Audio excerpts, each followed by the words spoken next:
After Newsweek magazine claimed he was the mystery man behind Bitcoin. The year is 2009. The first widely used cryptocurrency has just been created by an unknown group of programmers under the pseudonym Satoshi Nakamoto. This was the birth of Bitcoin, the most valuable and popular cryptocurrency till date. But this story is not about Bitcoin. It's about crypto in Africa. So let's backtrack a little, shall we? The Great Devaluation.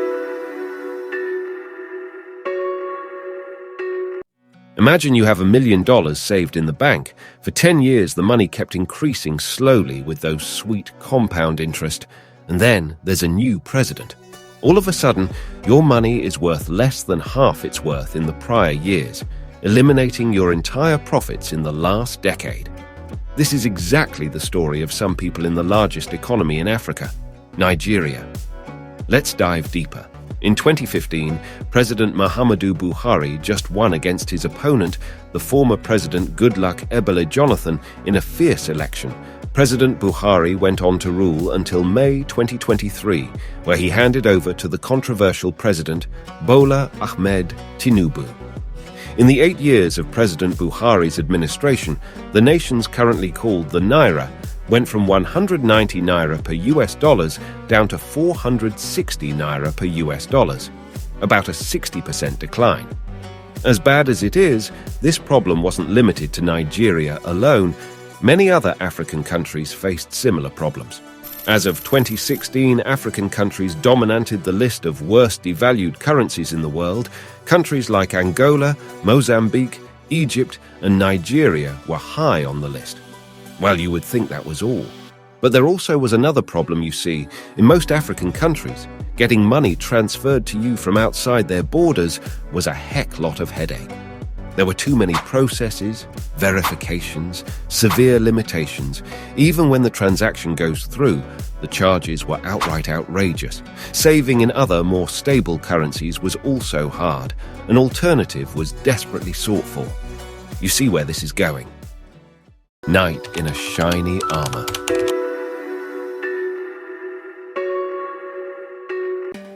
With the introduction of crypto in 2009, Africans were first skeptical of the idea. Many Africans, especially in Nigeria, where scams were on the high, viewed it as a new scam or a Ponzi scheme like MMM. So what are you seeing as the number one factor in play in 2016? Well, in 2016, we're actually looking at probably about 3 factors. There's a good chance we'll see the first $1 billion With the massive devaluation of currencies and more popular adoption of cryptocurrencies around the world in late 2016, many Africans decided to dive right in as a much easier means of saving in foreign currencies and an easy means of money transfer between borders.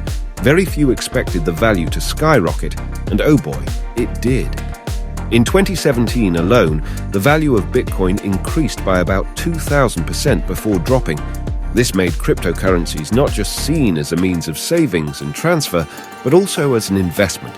This point was further proven in 2021, making more people interested in not just the purchase of cryptocurrencies, but also the mining as well.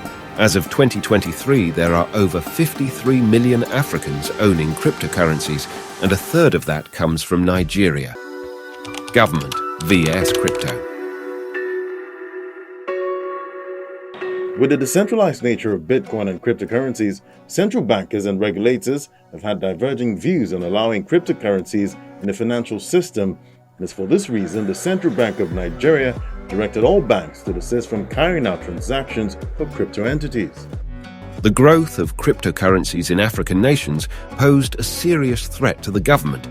You see, most African central banks have control over their currencies and basically devalue them for their own profits. This is so as to make exports more profitable and imports more expensive. Even though this looks good on paper, it triggers high inflation, further making things more difficult for their citizens that are not directly involved with exportation.